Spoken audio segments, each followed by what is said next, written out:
LASIK वाले दिन किन बातों का रखें ख्याल।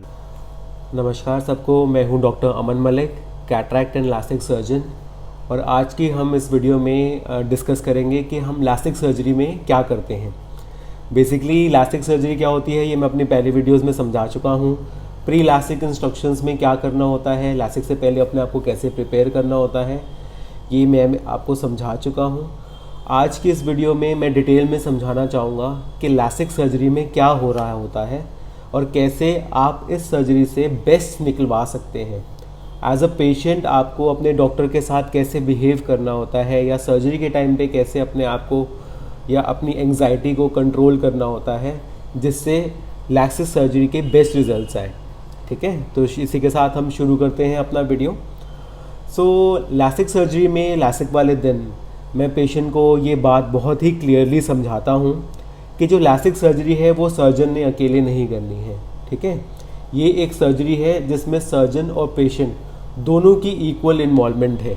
अगर पेशेंट की अच्छी कोऑपरेशन रहेगी तभी सर्जन एक अच्छी लासिक कर पाएगा।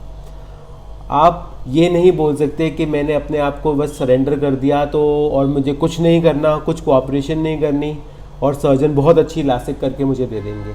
ऐसा नहीं है, आपकी भी हमें फुल कोऑपरेशन चाहिए, तभी ही हम एक अच्छा रिजल्ट पा सकते हैं लासिक से। ठीक है, तो सबसे पहली चीज़ तो मैं ये कहना चाहूँगा कि आपको अपने आप को सरेंडर करना है।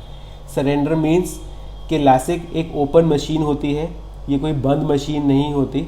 जैसे कोई एमआरआई मशीन हो गई या कोई और मशीन होगी, जैसे बंद मशीन में आपको अकेले छोड़ दिया, ऐसा नहीं होता। ये एक ओपन मशीन है, आपको उस मशीन के बेड पे लिटाया जाता है एंड वहाँ पे 2-3 लोग होते हैं आपकी सपोर्ट के लिए। ठीक है, जैसे ही आप लेटते हैं तो आपको सरेंडर कर देना होता है। सरेंडर इन द सेंस कि आपने दोनों हाथ बॉडी की साइड पे रख के रिलैक्स कर लिया। अगर आप अपने आप को सरेंडर नहीं रखेंगे तो आप अपनी बॉडी को टाइट करेंगे, एंग्शियस रहेंगे, घबराहट में रहेंगे। अगर आप घबराहट में रहेंगे, आपकी बॉडी टाइट रहेगी, तो सर्जन भी आपके साथ कंफर्टेबल नहीं हो पाएगा। ठीक है, कोई भी आपके साथ ज़बरदस्ती प्रोसीजर नहीं कर सकता। आप उस प्रोसीजर के लिए टोटली कंफर्टेबल हैं, टोटली सरेंडर कर रहे हैं, तभी सर्जन आराम से सर्जरी कर पाएगा। सो द फर्स्ट स्टेप जो लासिक में होता है, आपको बोल दिया जाता है कि आराम से सर पीछे करके बेड पे लेट जाइए। ठीक है, और दोनों हाथ आपने बॉडी की साइड पे रख लिए।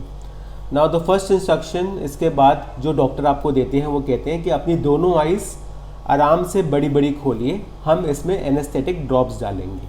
ठीक है, वो एक एक ड्रॉप एनेस्थेटिक ड्रॉप्स डाल देते हैं ताकि आपकी आइज़ में किसी भी प्रकार का पेन ना हो। ठीक है, उसके बाद आपके मुंह पे कपड़ा डाला जाता है। कुछ लोग कपड़ा डलते ही घबराना शुरू कर देते हैं और कपड़े को छूना शुरू कर देते हैं। जैसे ही आपके मुंह पे कपड़ा डाला, आप अपना हाथ ऊपर नहीं ला सकते क्योंकि ऊपर सब कुछ स्टेराइल एनवायरनमेंट क्रिएट हो गया। ये कपड़ा डालना इतना ज़रूरी है, इसलिए ज़रूरी है क्योंकि हम नहीं चाहते क्योंकि आपके नाक और मुंह की गंदी हवा आपकी आई के पास आए, या जो आई के आसपास का क्लीन एरिया है वो ही सिर्फ आपका एक्सपोज होना चाहिए। बाकी और कोई भी बॉडी पार्ट, फेस का पार्ट आपका लेज़र मशीन के साथ एक्सपोज नहीं होना चाहिए, ताकि हमें अच्छे रिजल्ट्स आएँ और कोई भी कीटाणु या गंदगी हमारे नाक या मुंह से आई के पास ना जा सके। ठीक है, कुछ लोग कपड़ा डलते ही क्लॉस्ट्रोफोबिक हो जाते हैं, तो इसलिए इस चीज़ का आपने ध्यान रखना है कि मुंह पे कपड़ा आएगा ही आएगा और उससे कुछ भी घबराने की बात नहीं है। आप मुंह खोल के भी सांस ले सकते हैं अगर आपको घबराहट हो रही है। उसके बाद पेशेंट को बोला जाता है कि आप अपनी दोनों आंखें खोलिए। देखिए, अगर कोई भी अपनी दोनों आंखें आराम से खोल लेगा तो मैं आराम से उसकी आंख पे क्लिप लगा लूँगा। अब इस क्लिप का काम ये होता है कि आप सर्जरी के दौरान कोई भी ब्लिंकिंग ना कर सके, आपकी आई का एरिया एक्सपोज रहे और सर्जन ध्यान से आपका प्रोसीजर कर सके। देखिए, अब जैसे मैंने पेशेंट को बोला कि आप अपनी आंखें खोलिए और मैं एक क्लिप लगाऊंगा। ठीक है, तो कितनी आसानी से ये काम हो गया। पेशेंट ने आंखें खोली और मैंने क्लिप लगा दिया। अब यही सोचिए कि पेशेंट ज़ोर से आंखें स्क्वीज़ कर रहा है और मैं ज़ोर से ऐसे ऐसे कर रहा हूँ, वो ज़ोर से स्क्वीज़ कर रहा है, तो लड़ाई शुरू हो गई। देखो, जैसे ही फाइट शुरू हो जाएगी तो पेन शुरू हो जाएगा। इसलिए जो सरेंडर कर देते हैं, जो कोऑपरेटिव होते हैं, जो सर्जन की इंस्ट्रक्शंस ढंग से फॉलो करते हैं, वो कहते हैं जी लासिक करके तो मुझे बहुत ही मज़ा आ गया, I enjoyed it like a space flight. ठीक है, so you have to enjoy the surgery, आपने उसमें घबराना नहीं है। पेशेंट को हर स्टेप से पहले डॉक्टर इंस्ट्रक्शन ज़रूर देता है। तो डॉक्टर ने इंस्ट्रक्शन दी, अपनी दोनों आंखें बड़ी बड़ी खोलिए, मैं आँख में क्लिप लगाऊंगा। ठीक है, क्लिप लगाने के बाद वो आपको एक टारगेट फोकस देंगे, या तो एक रेड लाइट या तो एक ग्रीन लाइट आपकी आइज़ में फोकस करने के लिए सामने रख देंगे और आपको बोलेंगे कि इसी लाइट पे फोकस करते रहिए ताकि मैं आइज़ को क्लीन कर लूँ। तो आपका काम क्या है, उसी ग्रीन रेड लाइट में सिर्फ देखते रहना, और सर्जन ने विदिन 2 to 3 सेकेंड्स आपकी आइज़ को क्लीन कर लिया। नाउ द नेक्स्ट स्टेप, चाहे आप लासिक कराएं या फेमटो लासिक कराएं या कॉन्टूरा विजन लासिक कराएं, तो नेक्स्ट स्टेप होता है कि आपकी आइज़ को होल्ड किया जाता है। ठीक है, होल्ड किया जाता है इसलिए ताकि एक बहुत ही अच्छा फ्लैप क्रिएट हो जाए।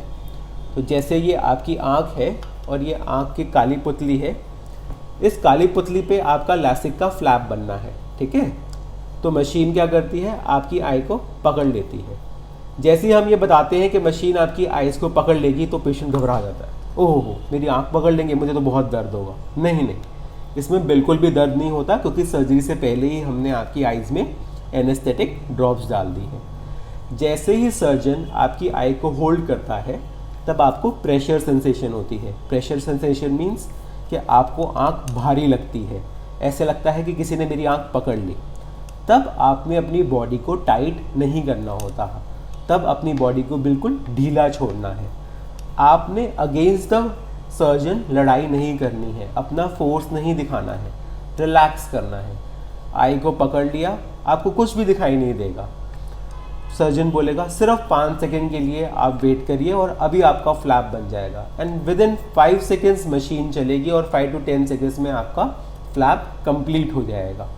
उसी समय सर्जन आपके प्रेशर को रिलीज़ कर देंगे and your flap is created. ये सर्जरी का बहुत ही इम्पॉर्टेंट स्टेप होता है जब फ्लैप क्रिएशन हो रही होती है।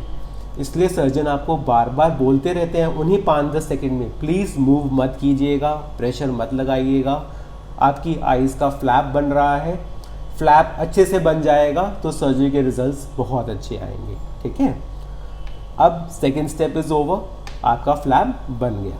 ठीक है, now the third step is which is the main part of the surgery, which is the main laser that will correct your number।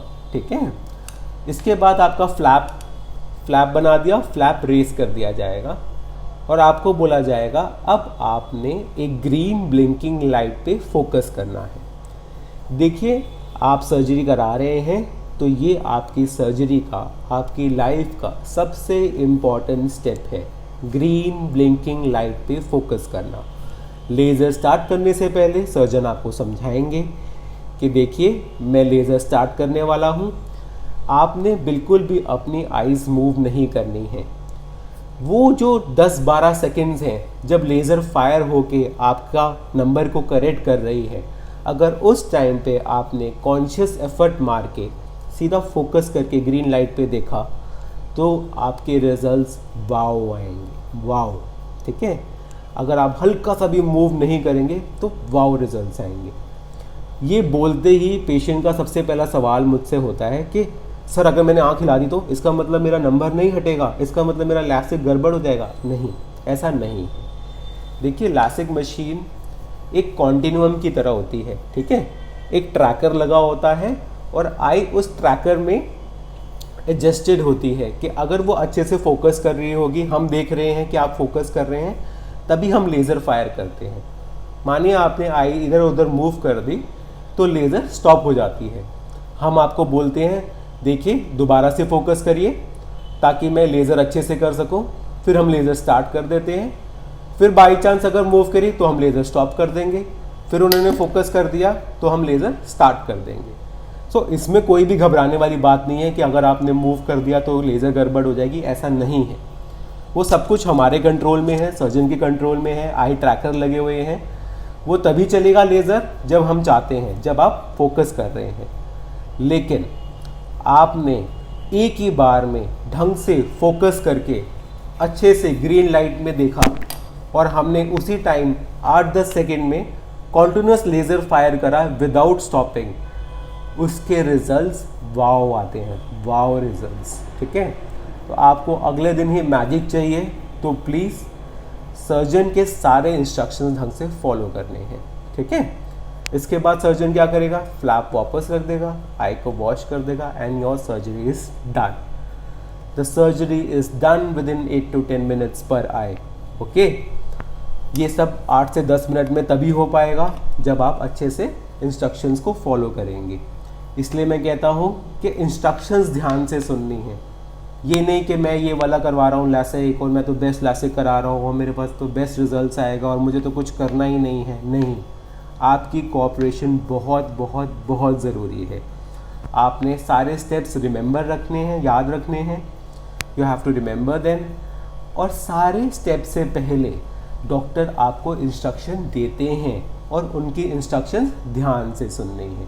ठीक है, सो पहला क्या हुआ, आपको बेड पे लेटा दिया गया, आपने अपने आप को सरेंडर कर दिया। फिर आपकी आई में एनेस्थेटिक ड्रॉप्स डाले गए।